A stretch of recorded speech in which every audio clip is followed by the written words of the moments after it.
What's going on, guys? It's your boy Ty, and today in this video I'm going to be doing a 5-minute review on the brand new holiday film that is The Holdovers. This movie actually comes out this Friday, but I was lucky enough to get invited to a screening last week. It was from Letterboxd. Shout out to them for the invite. But yeah, I'm really excited to talk about this film. For those of you that don't know, even though it's very self-explanatory, a 5-minute review is a series on this channel where I give myself just 5 minutes to give my thoughts, my opinions, what I loved and what I hated about the film that we are talking about in this video today. Guys, if you like this type of video, please consider dropping a like, and also if you want to stick around, hit that subscribe button. It would mean the world to me. With that being said, let's not waste any more time.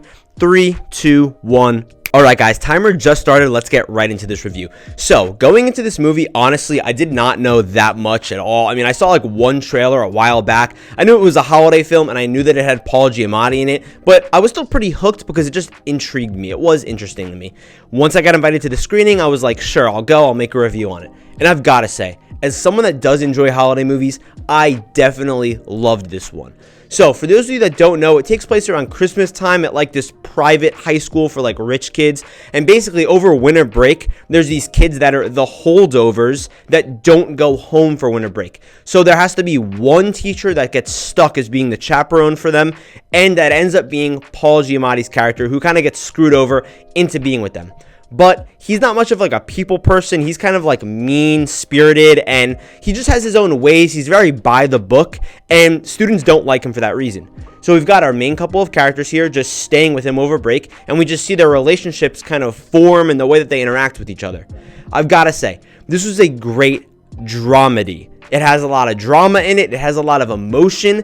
Also, it's pretty funny at times because I've got to say, one thing that I didn't expect from this, first of all, this movie's rated R, and I've got to say, it definitely did help it feel more authentic and more real, especially with the fact that it takes place in 1970, which, by the way, this movie feels like it was literally pulled right from 1970, like even with the camera techniques, just the way it looks. I'm not even talking about like, you know, the costumes and things like that. I mean, literally, this movie structurally feels like it is from the 70s, which was awesome. You don't see that much. This film overall, though, is carried, and I'm not saying this in a bad way, by Paul Giamatti's amazing performance, and to my surprise, Dominic Sessa's performance as well, who's the other main character. They're kind of our main duo here, and Dominic Sessa is a person where, honestly, I was not familiar with any of his work before this film, and after doing some research, that's because this is like literally his first movie ever. And I've got to say, based on the way that he was able to portray kind of like this broken kid with where everything, you know, up front seems good, but obviously behind closed doors, he has some real internal issues. He was able to put that on the screen perfectly with just the way he was able to show emotions in his face and the way he delivered his lines. It was great. To the point where, you know, you're kind of rooting for him as the movie goes along, because even though he is a little mean here and there, he still does have a good core, and that's what you see, and that's what you like to see, at least in these types of, you know, holiday films. How much time do we have here? 2 minutes and 20 seconds.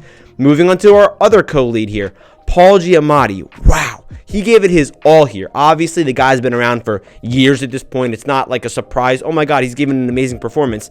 Although I don't love him as Rhino in The Amazing Spider-Man 2. But if we ignore that blemish on his career, wow. I mean, he is just, the way he's able to really just play this serious role, the way that he's able to almost have tension when he gets maybe angry or frustrated. He seems like he doesn't play around at all. He is very stern.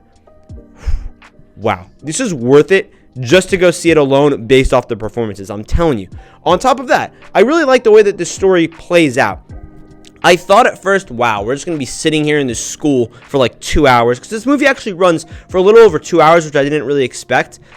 But no, we kind of move around a little bit, we see things, and the story flows nicely. I guess you could say this is more of a hangout movie where it's not like there's crazy plot points and insane twists. You're kind of just going through just normal events, because that's what this movie's based off, essentially. But again, these characters are really what pull you in. It's a very character-driven story, and I did like it. It doesn't just wander around. It doesn't do nothing. But at the same time, I do think that overall, it's worth it to go see, is basically what I'm trying to say. But guys, we have a minute left here. I thought the score was great. I thought the little side characters, although there weren't that many, really played into our narrative here, and they kind of just set the tone and kind of helped develop our other characters. The themes here, though, just about how broken people can help other broken people. I thought that was really powerful, and just the way that these characters have an impact on each other, it really means a lot just to the audience, I feel like, because I feel like a lot of people can relate to that. Sometimes you're going through a hard time and you got to talk to some other people to kind of, help you out, pull you out of that hole. And that's kind of what this movie's all about, how, especially around the holidays, you need people in your lives. Also, this film is very, very reminiscent of Good Will Hunting, where we have our mentor kind of guiding our broken teenager. They both take place in Boston. They also have kind of like a side character that's dealing with their own problems that's like within their kind of trio. It's pretty cool to see. But guys, yeah, with 3 seconds left, I definitely recommend this film. So yeah, that's going to just about do it for today. Overall, if you're in the mood to kind of get in that Christmas spirit, this is definitely the movie for you. Especially that I'd say go support a more like independent film. Maybe skip the Marvels and go see this, because the Marvels is probably going to end up being pretty bad. But guys, with that being said, that's going to just about do it for today. Thank you guys for watching. I love you guys, and I will see you in the next video.